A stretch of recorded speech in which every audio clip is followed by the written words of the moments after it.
¿Alguna vez has sentido que algo extraño invade tu hogar sin razón aparente? La Biblia nos advierte: no deis lugar al diablo.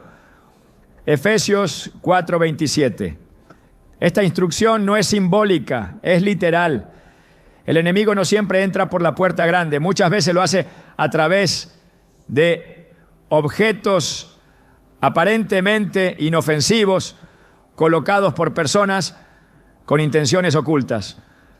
Las Escrituras nos muestran que tanto en el Antiguo como en el Nuevo Testamento, los objetos consagrados al mal fueron usados para traer destrucción, confusión y enfermedad sobre los hogares. Hoy profundizaremos en una verdad inquietante. Existen elementos que las brujas y agentes del enemigo colocan intencionalmente en tu casa para afectarte espiritualmente. Te mostraremos cómo identificarlos y eliminarlos con autoridad espiritual. Revelaremos los pasos para proteger tu hogar según la palabra de Dios. ¿Estás listo para entender lo que Dios tiene reservado para ti cuando limpias tu entorno de toda obra del maligno?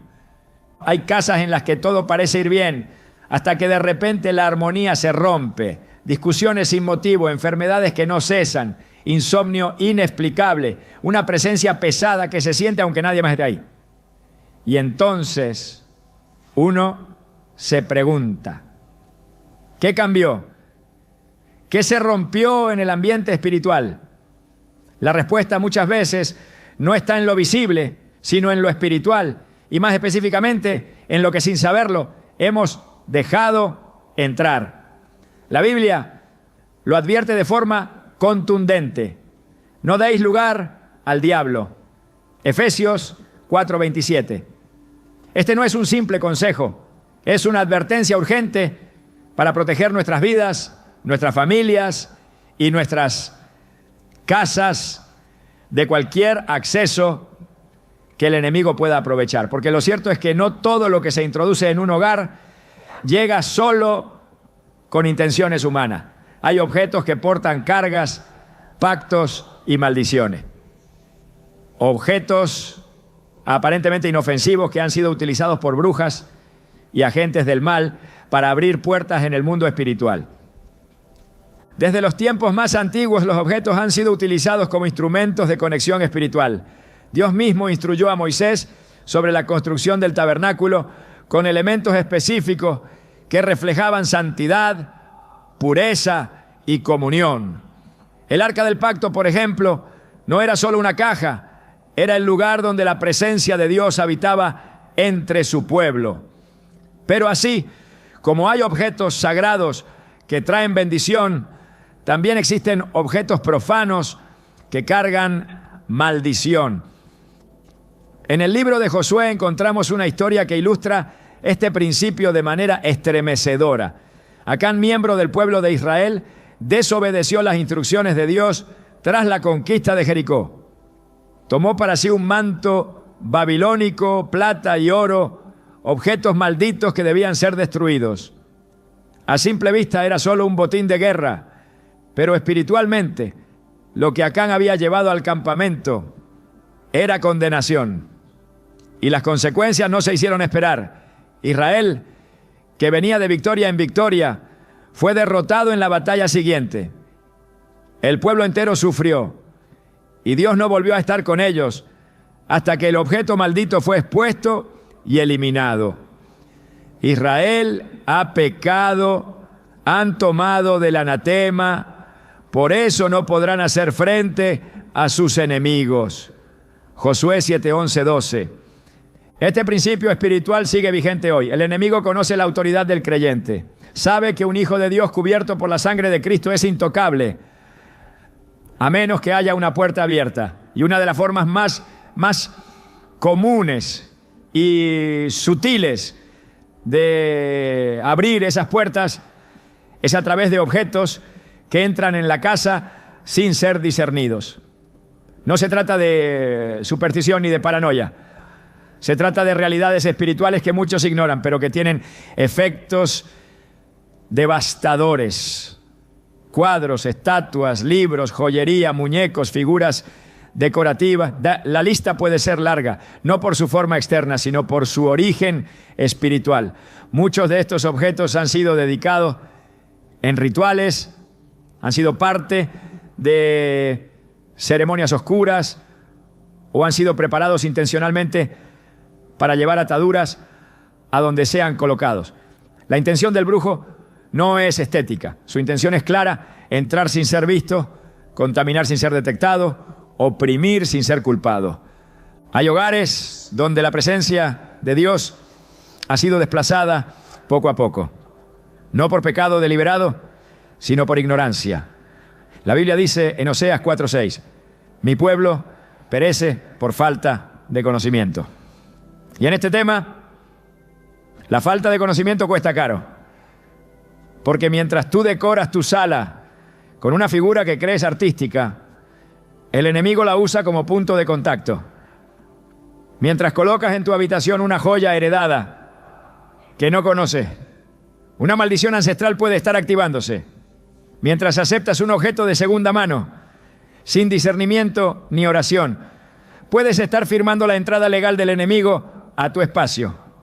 El mundo espiritual es legalista. El diablo no puede entrar donde Dios reina, a menos que encuentre legalidad. Y esa legalidad se abre cuando el creyente permite en su entorno objetos que han sido utilizados para pactos, invocaciones o rituales contrarios a la voluntad de Dios. Tal como en el caso de Acán, no es el tamaño del objeto lo que importa, sino el tipo de carga espiritual que lleva. Algunos preguntan, ¿pero cómo saber si algo es maldito? La respuesta es, por sus frutos. Desde que ese objeto llegó hay opresión, enfermedades sin diagnóstico, ruidos extraños, ambientes pesados, discusión constante. Jesús enseñó que por los frutos conoceríamos las cosas. Y aunque no todo tiene raíz espiritual, muchas veces los síntomas invisibles revelan un origen más profundo de lo que parece. He conocido historias de familias que comenzaron a experimentar sombras por las noches después de haber aceptado como regalo un adorno traído de tierras donde se practica la santería. Personas que veían su economía quebrarse sin explicación desde que colocaron un cuadro místico en la oficina. Mujeres que sufrían constantes ataques espirituales en su habitación sin saber que debajo del colchón había una bolsita escondida colocada por alguien con intenciones oscuras. Nada es casualidad en el mundo espiritual. Y cuando algo no cuadra en lo físico, es necesario revisar lo espiritual. Porque a veces el origen del caos no está en una mala decisión financiera, sino en un objeto consagrado al enemigo que está contaminando todo lo que tocas. La Escritura es clara sobre cómo actuar en estos casos. En Hechos 19:19, muchos de los que habían practicado artes mágicas se convirtieron al Evangelio. Y lo primero que hicieron fue traer sus libros de hechicería y quemarlos públicamente. No los vendieron, no los regalaron, no los guardaron por si acaso, los destruyeron, porque entendieron que el poder de esos objetos no era simbólico, era real. Y la única forma de cortar con la opresión que traían era eliminarlos completamente. Este principio aplica hoy. No basta con guardar lo que es impuro, no basta con no usarlo más. Hay que romper el vínculo, destruir el punto de contacto, cancelar la legalidad. Muchos creyentes están orando por libertad mientras duermen al lado de cadenas espirituales. Están pidiendo restauración mientras conservan reliquias de prácticas paganas. Claman por sanidad mientras en la estantería tienen elementos que fueron parte de rituales satánicos, aunque lo ignoren. Y aquí es donde la ignorancia se vuelve arma del enemigo. Por eso es urgente despertar, abrir los ojos, examinar el hogar con la guía del Espíritu Santo y actuar con determinación. El enemigo odia los hogares cristianos. Su deseo es dividir, destruir y contaminar. Jesús lo dijo en Juan 10:10. El ladrón no viene sino para hurtar, matar y destruir. Pero Jesús vino para que tengamos vida, y vida en abundancia. Esta abundancia también incluye la paz en el hogar, la armonía familiar, el descanso en el alma, la claridad espiritual. Y nada de eso será posible si dejamos que el enemigo tenga un altar en medio de nuestra sala. Porque eso es lo que hacen estos objetos. Establecen pequeños altares al enemigo, aunque no los veamos con los ojos naturales. Y mientras estén allí, será difícil mantener una atmósfera limpia y un entorno espiritualmente sano. Hay una razón por la que Dios fue tan enfático con el pueblo de Israel en cuanto a no traer al campamento nada que hubiera sido ofrecido a otros dioses. Él sabía que esos objetos llevaban consigo no solo formas, sino presencias. Y donde hay presencia demoníaca, hay ruina. Así de sencillo, lo vemos una y otra vez en las Escrituras. Desde los ídolos que contaminaron el templo, hasta los objetos dedicados a Baal que trajeron juicio sobre las casas. Nada que esté ligado al reino de las tinieblas puede coexistir con la gloria de Dios. El aceite y el agua no se mezclan. La luz y las tinieblas no conviven. Es por eso que cuando una persona se consagra a Dios, también debe consagrar su casa, sus pertenencias, su entorno. No se puede vivir en dos reinos a la vez. Hay que elegir a quién le damos espacio. No se trata de vivir con miedo, sino con discernimiento. El Espíritu Santo nos fue dado para guiarnos a toda verdad. Si le pedimos, Él revelará si hay algo en nuestra casa que necesita ser eliminado. Si le pedimos, Él traerá convicción, mostrará lo que a nuestros ojos es invisible. Pondrá luz donde hay sombra. Y cuando esa revelación llegue, no hay que dudar, hay que actuar. Porque cada día que pasa con ese objeto en casa es un día más de puertas abiertas al enemigo. La buena noticia es que en Cristo hay autoridad. No importa cuán oscuro sea el objeto, no importa cuán fuerte fue el rito con el que fue consagrado, no importa cuántos años ha estado en tu casa. Cuando decides consagrar tu hogar a Dios y eliminar todo lo que no le pertenece, su poder es inmediato. La atmósfera cambia, el ambiente se limpia, la paz regresa, porque donde antes había un altar para el enemigo, ahora hay adoración al Dios vivo. Y eso transforma todo. Por eso, si en tu corazón hay inquietud al escuchar estas palabras, no la ignores. Es posible que el Espíritu Santo esté comenzando a mostrarte algo. Es posible que esté trayendo a tu memoria un objeto, un regalo, una decoración que siempre te pareció extraña. No lo ignores, no lo racionalices. Pide discernimiento, ora, y cuando lo identifiques, actúa. Tu hogar no está diseñado para ser depósito de maldición. Tu casa es terreno sagrado. Es espacio para la presencia de Dios, no para la opresión espiritual. El primer paso hacia la libertad es la conciencia. Y ahora que sabes que estos objetos pueden ser portales, ahora que entiendes que el enemigo puede usarlos para establecerse en tu espacio, tienes el poder de decidir. Como Josué dijo al pueblo, escoge hoy a quién servirás, pero yo y mi casa serviremos al Señor. Josué 24:15. Que esa sea también tu declaración. En el reino espiritual, nada es inocente. Cada objeto, cada forma, cada símbolo puede ser una representación de principios celestiales o una herramienta al servicio de las tinieblas. La palabra de Dios es clara en cuanto a la presencia de imágenes y figuras que representan realidades espirituales, tanto en el cielo como en la tierra. En el libro del Éxodo, Dios ordenó a Moisés esculpir querubines sobre el arca del pacto y sobre las cortinas del tabernáculo.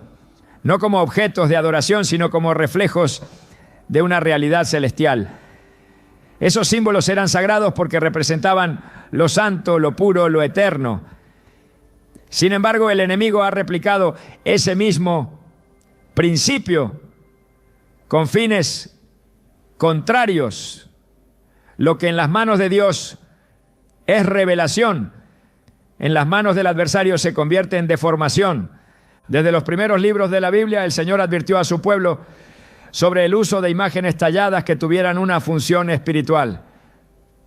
En Deuteronomio 7, 25 a 26, Dios declara: las esculturas de sus dioses quemarás en el fuego.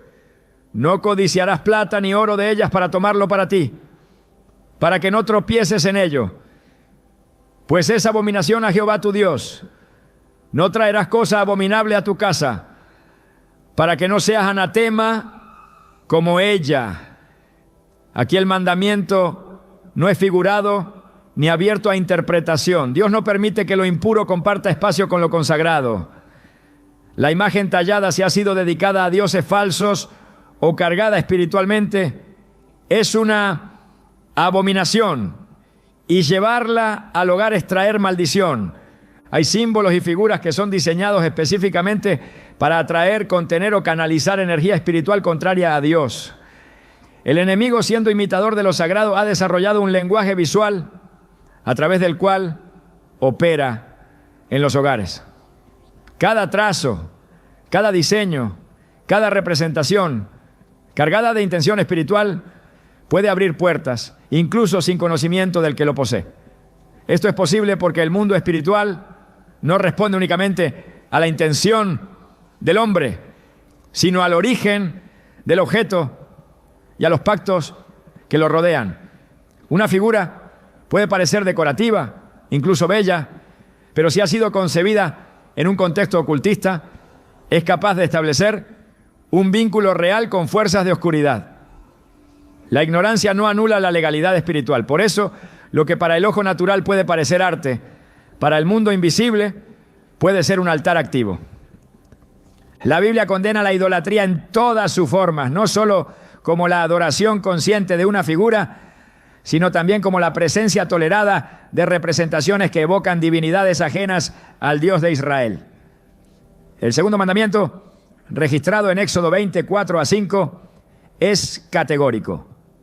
No te harás imagen ni ninguna semejanza de lo que esté arriba en el cielo, ni abajo en la tierra. No te inclinarás a ellas, ni las honrarás.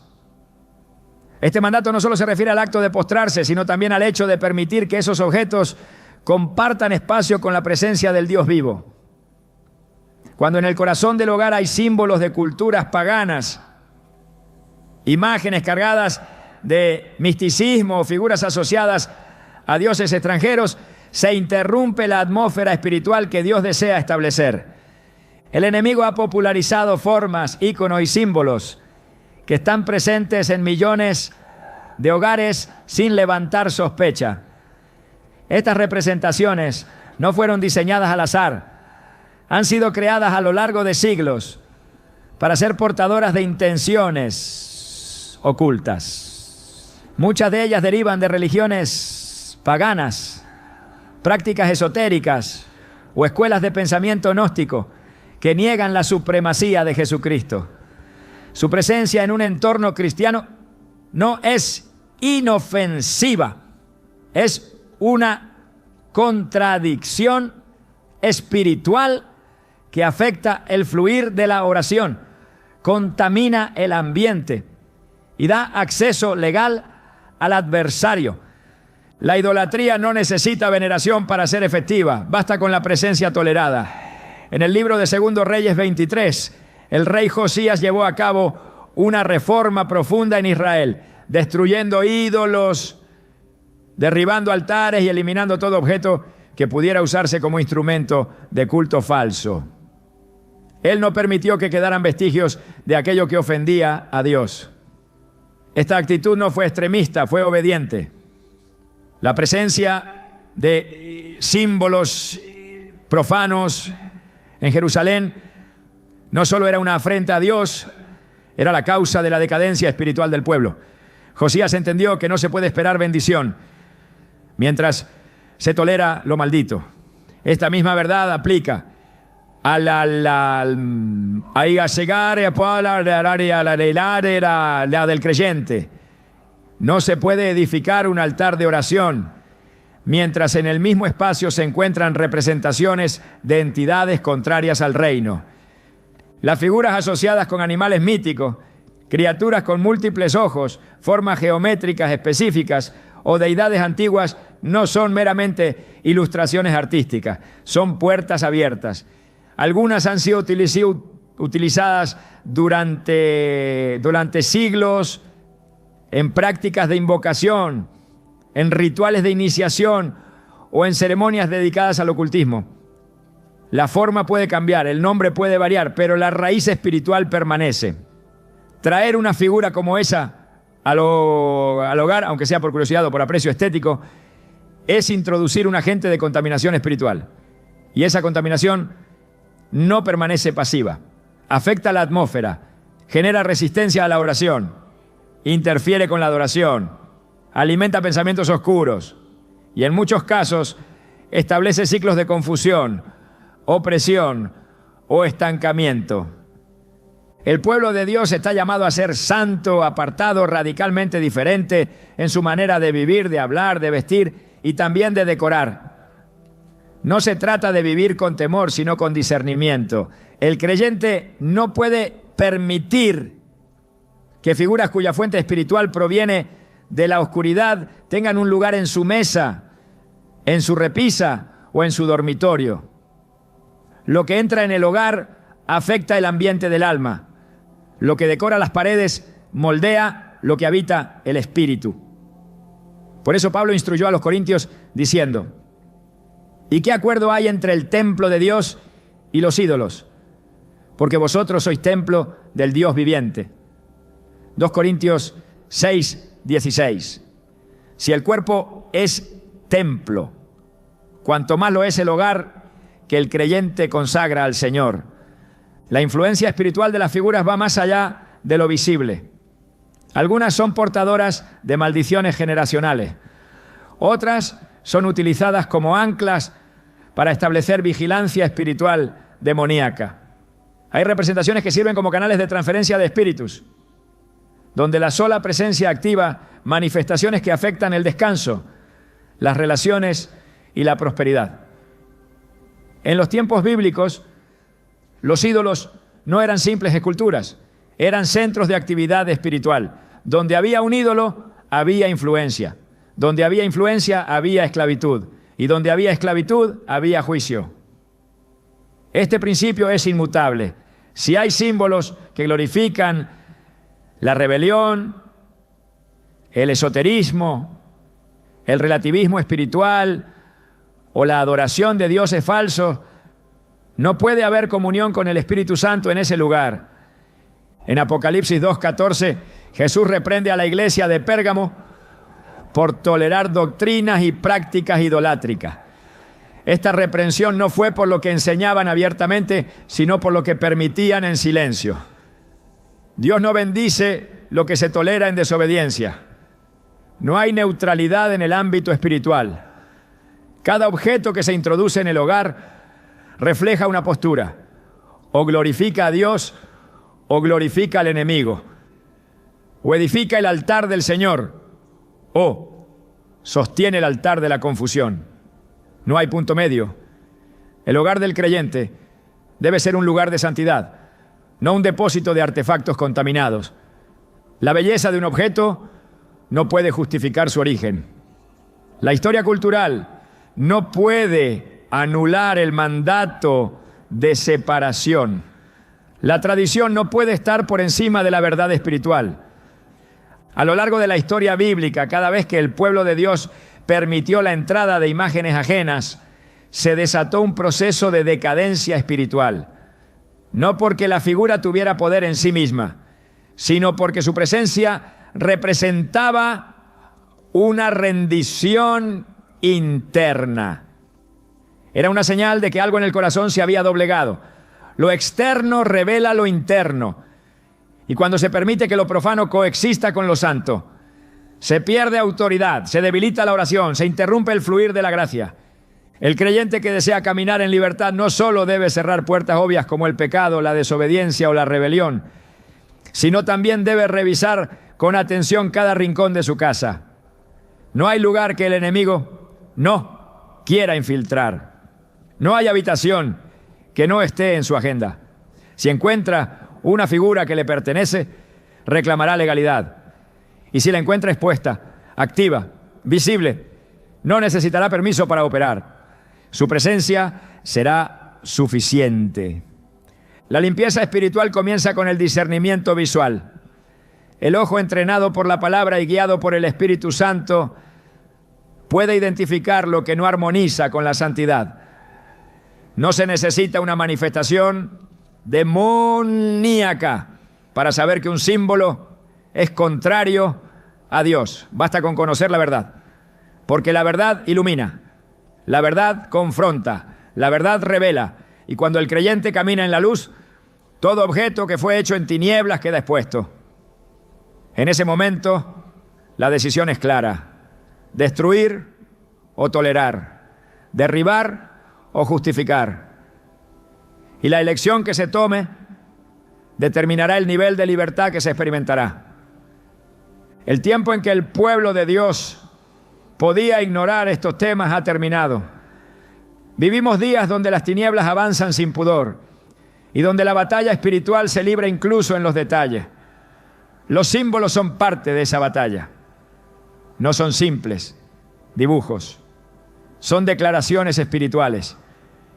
Cada uno proclama un reino, el reino de Dios o el reino de las tinieblas.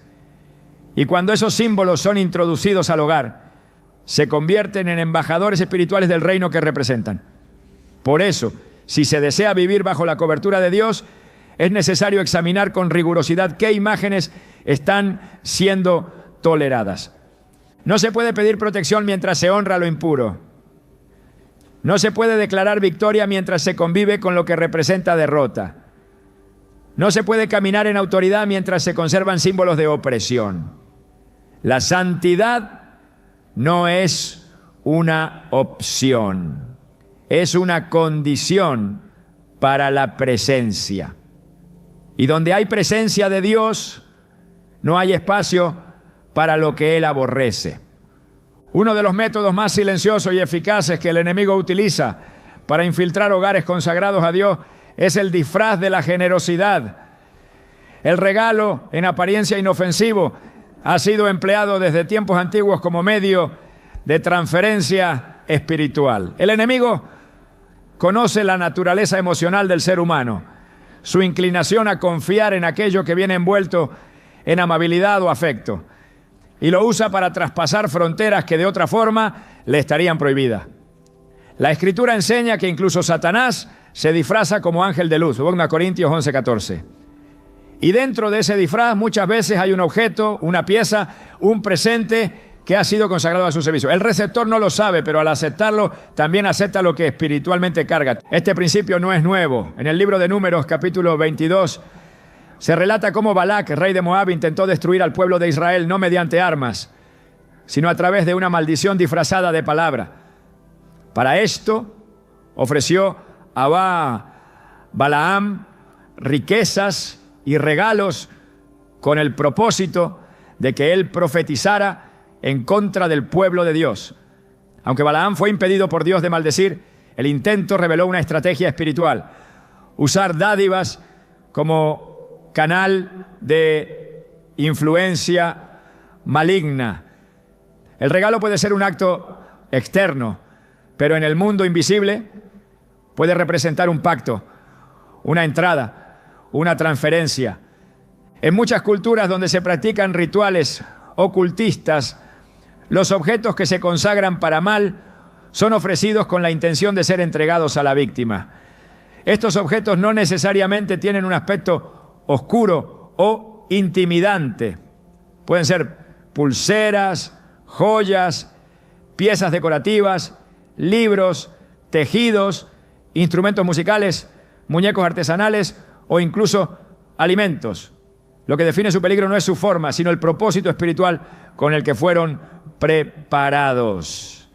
La brujería opera mediante la transferencia. Un objeto tocado, ungido o ritualizado puede portar una carga espiritual que, al entrar a la casa del creyente, comienza a establecer opresión, enfermedad, confusión o conflicto. La víctima no lo nota de inmediato, todo comienza con pequeños cambios. Una oración que ya no fluye igual, una paz que comienza a desvanecerse, un peso en el ambiente que se vuelve constante. La raíz muchas veces está en aquello que fue recibido sin discernimiento. La Biblia enfatiza la necesidad de evaluar el origen de lo que se recibe. En el 1 Juan 4:1 se exhorta: amados, no creáis a todo espíritu, sino probad los espíritus si son de Dios. Esta instrucción no se limita a palabras proféticas, sino que se extiende al contexto espiritual de cualquier cosa que se introduce en el ámbito del creyente. El espíritu detrás de un objeto puede ser probado, no con juicio humano, sino con la guía del Espíritu Santo. El creyente debe desarrollar una sensibilidad espiritual que le permita discernir más allá de lo visible, porque no todo lo que brilla trae bendición y no todo lo que se ofrece nace del amor. La astucia del enemigo se manifiesta precisamente en que sabe disfrazar lo impuro de pureza, sabe presentarse en formas que no despiertan sospecha. En el contexto de regalos esto se vuelve especialmente efectivo. Cuando alguien recibe un objeto como muestra de aprecio, su corazón se abre. Ese acto de apertura, aunque emocional, tiene consecuencias espirituales.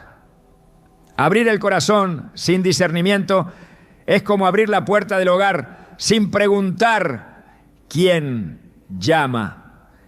En ese espacio, lo espiritual se infiltra y una vez dentro comienza a operar.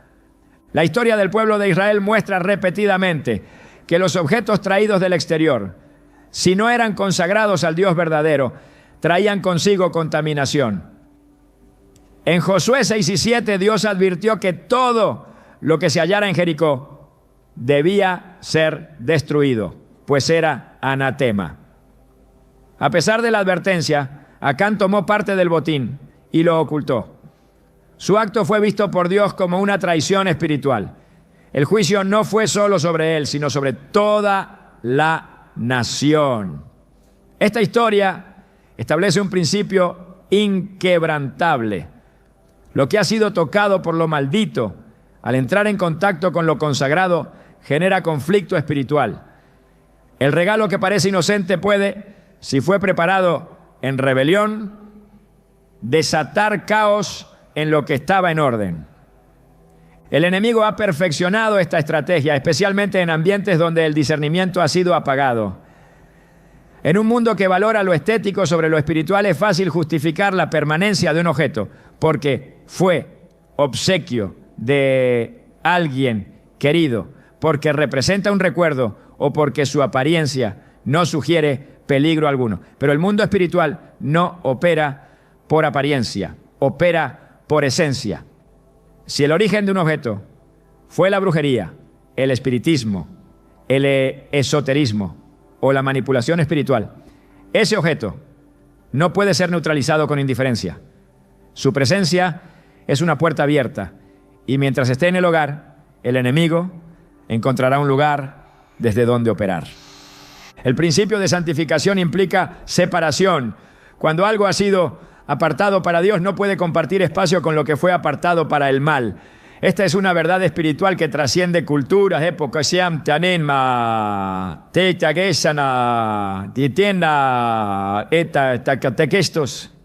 La casa del creyente es un santuario, es un lugar que debe reflejar la presencia de Dios.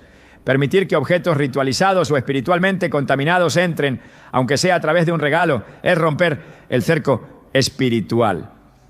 No por ignorancia, sino por falta de vigilancia. Por eso Jesús enseñó en Mateo 24:43. Si el padre de familia supiera a qué hora habría de venir el ladrón, velaría y no dejaría minar su casa. Esta vigilancia debe ser constante. Y en la era de la mezcla, de la globalización espiritual, de los adornos sin origen claro, la vigilancia debe ser aún más aguda. Aceptar un regalo cargado espiritualmente puede equivaler, en términos bíblicos, a hacer alianza con lo oculto. No siempre de manera consciente, pero sí efectiva. En el Antiguo Testamento, cuando el pueblo de Dios recibía bienes de naciones paganas sin consagrarlos al Señor, esos bienes terminaban por contaminar el campamento. El oro, la plata, las vestiduras, incluso los utensilios, si habían sido usados en contextos idolátricos, debían ser purificados o destruidos. No había espacio para el sentimentalismo. La limpieza espiritual era prioritaria porque la santidad era una condición para la presencia de Dios. El creyente no está llamado a juzgar a quien entrega el regalo, sino a evaluar el contenido espiritual de lo que se recibe. No todo regalo es una bendición. Algunos, aunque ofrecidos con sonrisas, son portadores de maldición. Y el hecho de que provengan de personas cercanas no exime su influencia. El enemigo no siempre usa extraños. A menudo opera a través de los vínculos más próximos, sabiendo que ahí se encuentra menor resistencia. Pero donde hay discernimiento, hay defensa. Y donde hay obediencia, hay victoria. Cada objeto que entra en el hogar debe ser sometido a la luz de la palabra y a la guía del Espíritu. No por legalismo, sino por protección. La atmósfera espiritual del hogar no debe ser alterada por lo que otros consideran inofensivo. Porque lo que se recibe sin filtro puede volverse un canal de opresión. Y una vez dentro, la carga espiritual no se detiene hasta que se rompe su legalidad. La responsabilidad del creyente es velar. Velar no solo en la oración, sino también en la revisión constante de todo lo que entra en su entorno. Así como el sacerdote del antiguo pacto examinaba minuciosamente cada ofrenda, cada utensilio y cada vestidura del templo. El cristiano debe examinar con igual celo lo que se incorpora a su casa. La santidad no se conserva por accidente, se preserva mediante decisiones conscientes y firmes. No se puede orar por paz en un lugar donde se tolera la presencia de lo maldito. Los regalos cargados espiritualmente no se neutralizan con indiferencia ni con ignorancia. Se neutralizan con la verdad, con la luz y con la autoridad delegada en el nombre de Jesús. Pero lo primero es identificarlos. Lo segundo, no justificar su permanencia. Y lo tercero, actuar con diligencia espiritual. Porque lo que fue preparado para tu caída no tiene por qué permanecer donde Dios ha decretado victoria. El mundo espiritual no es silencioso, aunque muchas veces opera en lo invisible. Sus efectos se manifiestan con una claridad que solo puede negar aquel que ha cerrado su espíritu a la verdad. No todo lo que ocurre dentro de un hogar tiene su origen en el plano físico. Las tensiones, los sueños perturbadores, las sensaciones de peso inexplicable, las discusiones que estallan sin causa aparente, los pensamientos oscuros que aparecen en medio de la noche, las enfermedades que resisten tratamiento, todo eso puede ser señal de algo más profundo. Hay manifestaciones espirituales que no surgen de la imaginación ni del azar. Se activan, se alimentan, se mantienen porque algo en ese lugar les dio legalidad para operar. Y cuando eso sucede no basta con ignorarlo, tampoco basta con racionalizarlo. Es necesario discernirlo. La Escritura no oculta esta realidad. Desde el Génesis hasta el Apocalipsis, Dios muestra cómo lo espiritual interfiere directamente en lo natural. El ambiente de un lugar puede cambiar cuando lo santo entra, pero también cuando lo profano se instala. Así como la presencia de Dios llenaba el tabernáculo con gloria, así también la presencia de lo impuro puede llenar un espacio con opresión. No se trata de simbolismo, es manifestación real. Lo que está consagrado al mal no permanece inerte, opera. Y su presencia altera el ambiente, moldea actitudes, distorsiona pensamientos, desgasta relaciones. Cuando un objeto consagrado a fuerzas contrarias a Dios es introducido en un hogar, lo primero que comienza a cambiar es la atmósfera. Hay una pérdida paulatina de paz. Las oraciones se sienten estancadas. La lectura de la palabra se vuelve difícil. El descanso se interrumpe. El ánimo decae. Nada externo parece justificar lo que ocurre, pero internamente algo se ha desplazado. Lo que antes fluía en el espíritu, ahora encuentra resistencia. No porque Dios haya cambiado, sino porque el lugar ha sido invadido. Las tinieblas no necesitan gritar para ser efectivas. Su estrategia preferida es instalarse en silencio, volverse parte del paisaje, operar sin ser detectadas. Y si el creyente no vigila, si no examina, si no confronta, esa presencia se afianza. En 1 Samuel 16:14 se relata que el espíritu de Jehová se apartó de Saúl y un espíritu malo comenzó a atormentarlo. Este pasaje revela un principio espiritual poderoso. Cuando lo divino se retira, lo contrario entra. No puede haber vacío. No existe tal cosa como un ambiente espiritualmente neutro. O está lleno del Espíritu Santo o está siendo ocupado por otra influencia. Y lo que determina qué espíritu opera en un lugar no es la apariencia externa del hogar, sino su contenido espiritual. ¿Qué se tolera? ¿Qué se permite? ¿Qué objetos están presentes? ¿Qué puertas están abiertas? La Biblia también habla de la importancia del ambiente espiritual de los lugares. En el caso del profeta Eliseo, se construyó una habitación específica para que él pudiera descansar y orar con libertad. Esa habitación fue bendecida porque el ambiente era consagrado, preparado, limpio. En contraste, en Marcos 5, cuando Jesús entra en la región de Gadara, lo primero que encuentra es un hombre poseído que habitaba entre sepulcros. El territorio estaba espiritualmente cargado. No era casualidad. Los demonios habían tomado espacio y su presencia no solo afectaba al hombre, sino también a la atmósfera del lugar, tanto que los habitantes temían, evitaban, se alejaban. Lo espiritual no se ve, pero se siente.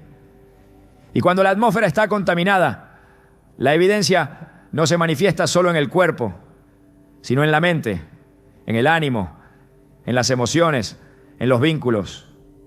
Un hogar que ha sido invadido por objetos malditos no siempre mostrará una manifestación dramática. El enemigo sabe cuándo debe esconderse. Su propósito es permanecer el mayor tiempo posible sin ser desalojado. Por eso se manifiesta con síntomas que se atribuyen fácilmente al estrés, a las emociones, a las circunstancias. Pero tras el velo de lo aparente hay un espíritu que opera, la opresión nocturna, la sensación de que alguien observa, los susurros en la oscuridad, las sombras que cruzan el pasillo, los olores sin fuente natural, los aparatos eléctricos que se encienden solos, los animales que reaccionan sin explicación. Todo eso puede ser señal de que algo no fue bienvenido, pero entró. Y si entró, es porque encontró una puerta. No se trata de superstición, se trata de principios espirituales. En Hechos 19, 11 a 12, Dios hacía milagros extraordinarios por medio de Pablo. Incluso pañuelos y delantales que él tocaba eran llevados a los enfermos. Y las enfermedades se iban. Pero no solo las enfermedades. También los espíritus malos salían. Si un objeto puede ser cargado de unción, también puede ser cargado de maldad. Lo que ha sido consagrado a las tinieblas transporta consigo esa carga. Y una vez dentro del hogar se convierte en un centro de actividad. No siempre se necesita un ritual satánico para provocar esto. A veces basta con un símbolo, una figura, un amuleto. Si ha sido creado con un propósito contrario al reino, ya es suficiente. El enemigo sabe esconderse en lo cotidiano. Se disfraza en lo estético, en lo cultural, en lo simbólico. Pero su presencia no puede permanecer oculta por siempre. Lo espiritual termina manifestándose. Si hay confusión mental, que se intensifica sin razón, si hay división entre los miembros del hogar sin causa clara, si hay una tristeza que se vuelve persistente, si los sueños son turbios o violentos, si los niños temen entrar a ciertas habitaciones, si la oración se convierte en lucha estéril, todo eso debe ser tomado en serio. No se trata de miedo, sino de alerta. La autoridad que tenemos en Cristo no funciona automáticamente. Se activa con obediencia, con limpieza, con discernimiento. En Efesios 6:12, Pablo enseña que nuestra lucha no es contra sangre y carne, sino contra principados, contra potestades, contra gobernadores de las tinieblas de este siglo, contra huestes espirituales de maldad. Esta lucha no siempre ocurre en el templo o en la calle. Muchas veces la batalla más intensa ocurre en casa. Y si el terreno está contaminado, el enemigo tendrá ventaja. La atmósfera de una casa consagrada es como un altar constante. El enemigo no puede resistir una atmósfera llena del Espíritu. Pero si encuentra una grieta, si haya un objeto que le pertenece, reclamará espacio. El pueblo de Israel, al entrar en la tierra prometida, fue instruido a destruir todo objeto dedicado a los dioses de las naciones que habitaban allí. No solo se les dijo que los evitaran, sino que los derribaran, los rompieran, los quemaran, porque el Señor sabía que mientras esos objetos permanecieran, su influencia espiritual se mantendría activa. La idolatría no se disuelve con indiferencia, se destruye con acción. Y lo mismo ocurre hoy. No basta con aceptar que algo no agrada a Dios. Es necesario eliminarlo para que la atmósfera sea restaurada. En los evangelios, cuando Jesús llegaba a un lugar, los demonios se manifestaban, no porque Él los provocara, sino porque su presencia los incomodaba. Donde hay luz verdadera, lo oculto sale a la superficie. Si en tu casa la presencia de Dios no fluye con libertad, si la adoración se siente bloqueada, si el silencio no transmite paz sino tensión, algo está impidiendo el fluir. Y si lo espiritual no se activa en favor de la casa, es posible que algo esté activando lo contrario. La atmósfera no miente. Lo que se respira en un lugar revela quién está operando allí. Hay hogares donde la enfermedad se ha convertido en rutina, donde los ciclos de pérdida se repiten una y otra vez, donde los matrimonios viven en constantes crisis, donde los hijos no pueden dormir tranquilos, donde el sustento económico parece desvanecerse sin razón. Nada de eso es normal. Nada de eso es parte del diseño de Dios. Todo lo que es constante, todo lo que resiste la oración, todo lo que se ha vuelto patrón debe ser investigado. Porque el enemigo no solo ataca desde fuera, muchas veces opera desde dentro, desde un objeto, desde una figura, desde un elemento que fue ignorado, pero que nunca dejó de actuar. La oración tiene poder, pero ese poder se activa con obediencia. No se puede declarar victoria sobre una casa contaminada sin primero limpiar el terreno. La sangre de Cristo limpia, pero el corazón debe estar dispuesto a desalojar lo que se ha tolerado. La unción libera, pero necesita espacio. El Espíritu Santo no comparte habitación con ídolos, con símbolos del ocultismo, con objetos que fueron consagrados a deidades contrarias. Donde hay luz verdadera, lo demás debe salir. La manifestación espiritual no es una amenaza para el creyente obediente, es una señal de que el enemigo fue detectado. Y esa detección debe ser seguida por acción, no por temor, sino por convicción. El que limpia su casa verá la diferencia. El que consagra su espacio experimentará la libertad. La atmósfera del hogar debe reflejar la atmósfera del cielo. Paz, orden, presencia, dirección. Y si algo está interfiriendo con eso, no es de Dios. La casa del creyente no es solo refugio físico, es altar, es santuario, es lugar de adoración. No se puede permitir que lo profano contamine lo santo. Donde el Espíritu de Dios habita, hay libertad. Y esa libertad comienza cuando lo oculto es traído a la luz. No basta con orar, hay que revisar. No basta con pedir, hay que actuar. Y cuando la atmósfera sea restaurada, todo lo que estaba oprimido comenzará a fluir, porque Dios honra al que le honra. Y una casa limpia es una casa lista para ser habitada por su gloria. Cuando el enemigo ha logrado entrar a una casa a través de objetos contaminados, la única forma de restaurar la atmósfera espiritual es mediante una limpieza profunda. Una limpieza que no es física, sino espiritual, basada en principios establecidos por la palabra de Dios.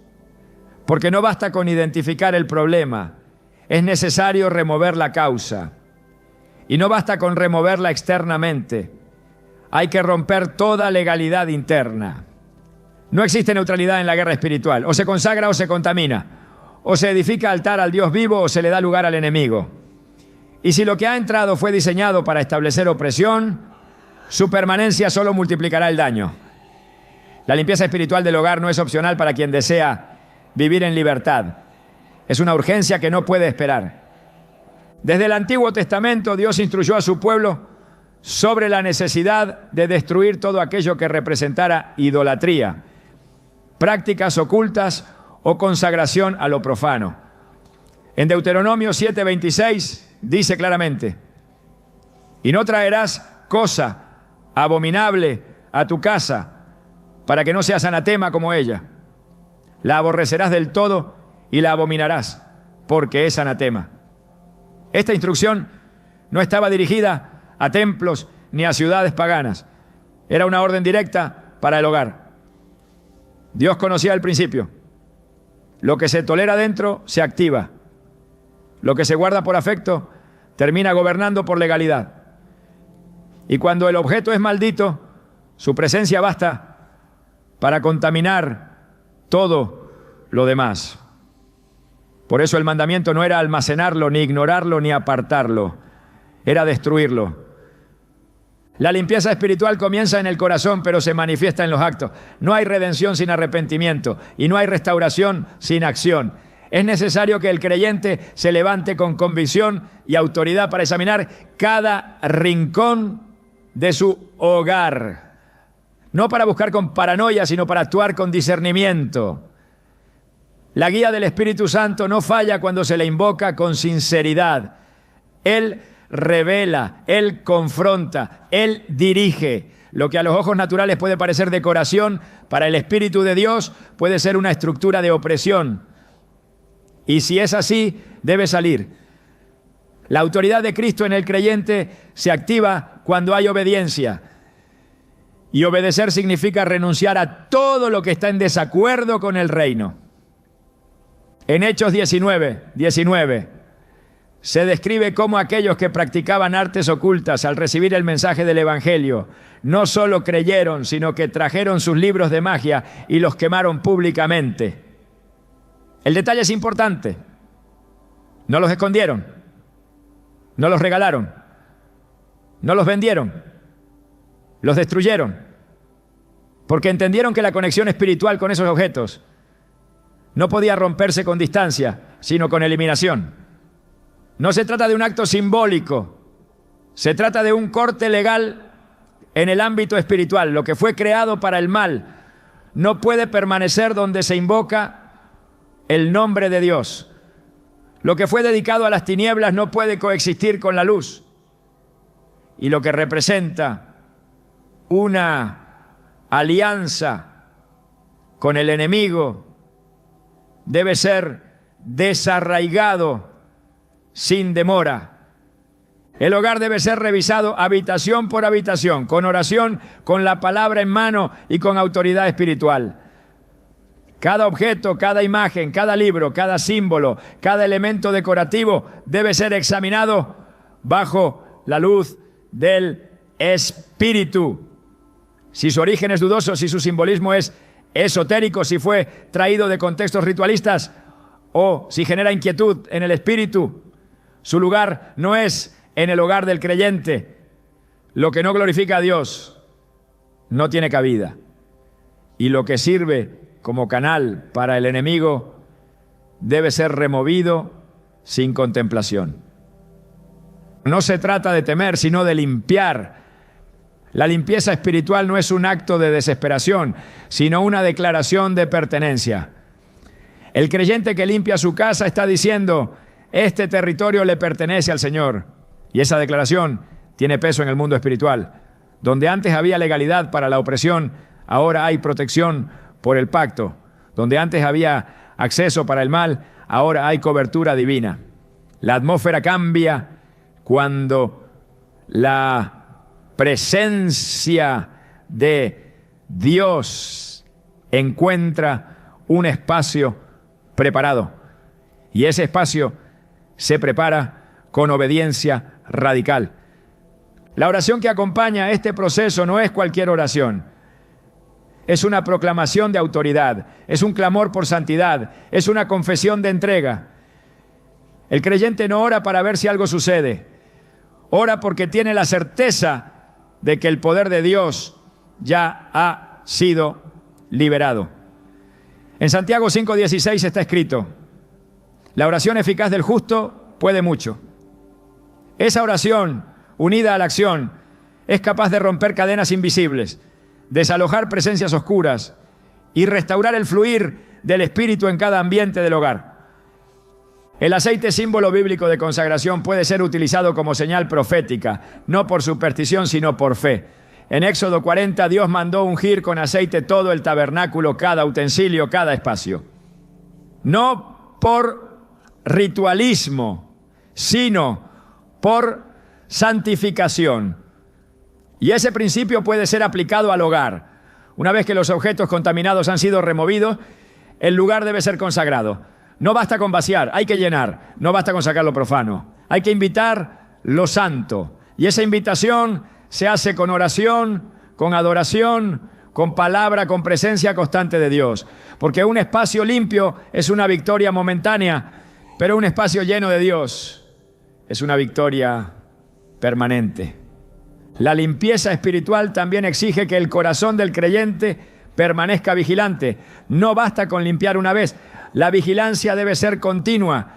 Jesús lo expresó claramente en Mateo 12:43-45, cuando habló del espíritu inmundo que sale del hombre y al no encontrar lugar donde habitar, regresa y encuentra la casa barrida, adornada pero vacía.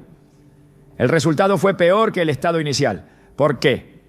Porque la limpieza sin llenura es invitación al retroceso. Por eso, después de limpiar el hogar de todo objeto maldito, el creyente debe establecer un altar de adoración en su casa. No un objeto físico, sino una vida consagrada, una atmósfera constante de oración, un ambiente que refleje el carácter de Dios, donde su palabra es leída, su nombre exaltado y su voluntad obedecida. La limpieza espiritual también rompe ciclos, porque muchas veces lo que opera en una casa afecta a generaciones. El enemigo no solo busca destruir el presente, sino sembrar patrones en los que habiten los hijos y los nietos. Pero cuando se rompen los vínculos espirituales con lo maldito, también se rompe el ciclo de opresión. El hogar se convierte en refugio, en escuela de fe, en plataforma de bendición para los que vienen después. Y esa transformación comienza con un acto firme: remover lo que no debe estar. El enemigo teme a un creyente que limpia su casa, porque sabe que esa limpieza es más que simbólica, es profética. Es una señal de que la autoridad ha sido retomada, de que el terreno ya no está disponible, de que el altar ha sido restaurado, de que la gloria de Dios puede descender, y donde la gloria habita, el enemigo huye. Porque no hay pacto demoníaco que resista la presencia del Altísimo. No hay objeto maldito que prevalezca ante el fuego de la santidad. Por eso la limpieza espiritual del hogar no es solo una práctica, es una declaración de guerra, es una manifestación de fe, es un acto de obediencia que abre las puertas a la restauración, a la paz, a la libertad verdadera. Lo que se limpia en lo físico repercute en lo espiritual. Lo que se desecha en obediencia provoca movimiento en los cielos. Y lo que se consagra con sinceridad establece un nuevo nivel de cobertura, de protección y de comunión con el Espíritu de Dios. El poder para cerrar toda puerta al enemigo no proviene del esfuerzo humano ni de una fórmula religiosa, sino de la autoridad que Dios ha delegado en aquellos que caminan bajo su pacto. Esa autoridad no es simbólica ni teórica, es real, operativa, activa en el ámbito espiritual. Jesús fue claro cuando declaró: he aquí, os doy autoridad de hollar serpientes y escorpiones, y sobre toda fuerza del enemigo, y nada os dañará. Lucas 10:19.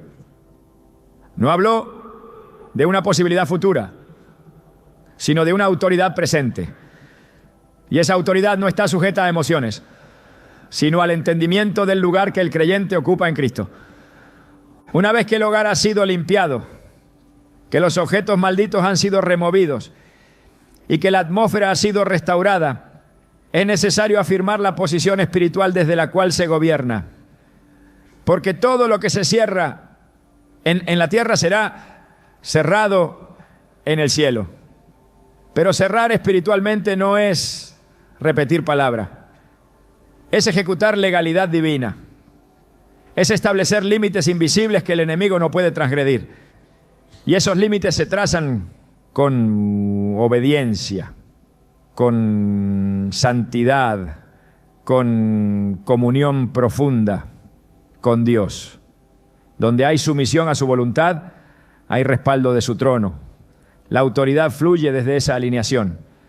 En Efesios 2:6 se afirma que Dios nos resucitó juntamente con Cristo y nos hizo sentar en los lugares celestiales con Él. Esa posición espiritual implica gobierno, vigilancia, dominio.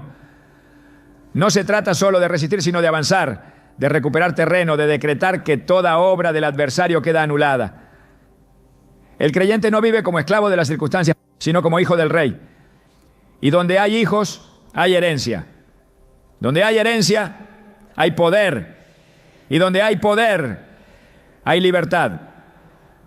Esa libertad no es tolerancia con las tinieblas, es confrontación directa.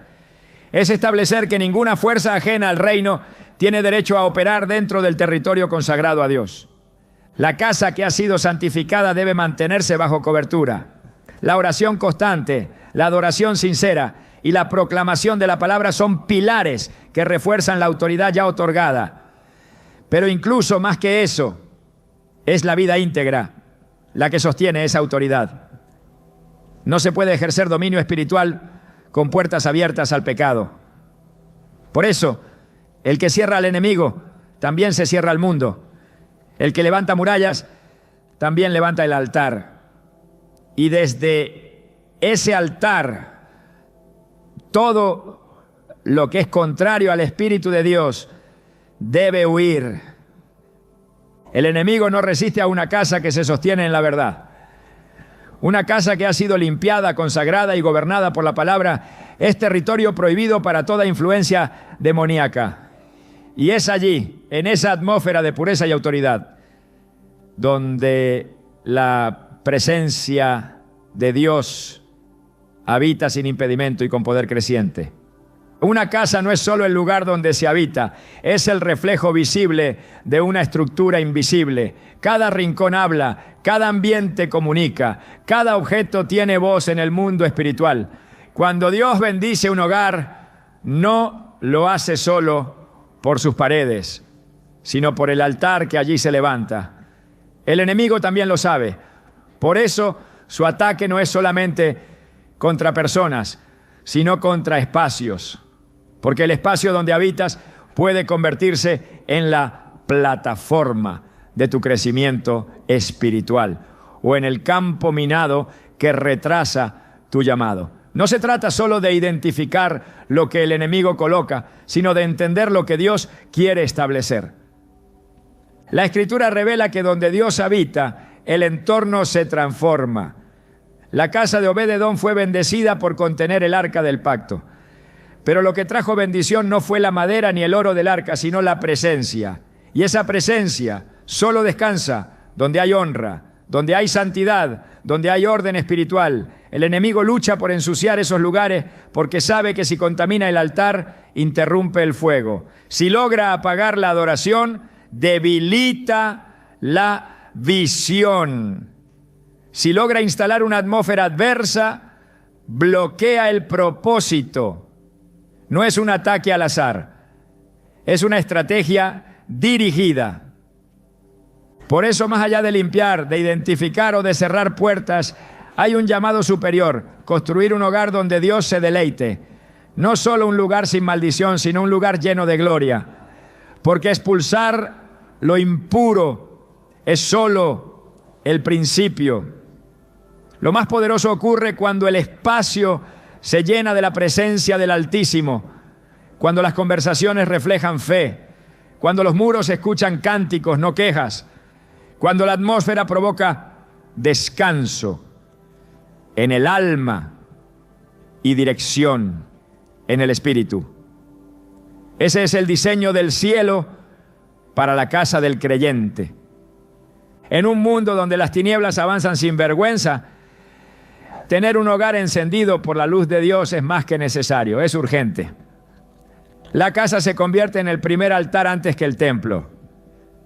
Es donde se libra la primera batalla y donde también debe surgir la primera victoria. Lo que se permite dentro define lo que se proyecta afuera. Si el altar está vivo, la familia prospera.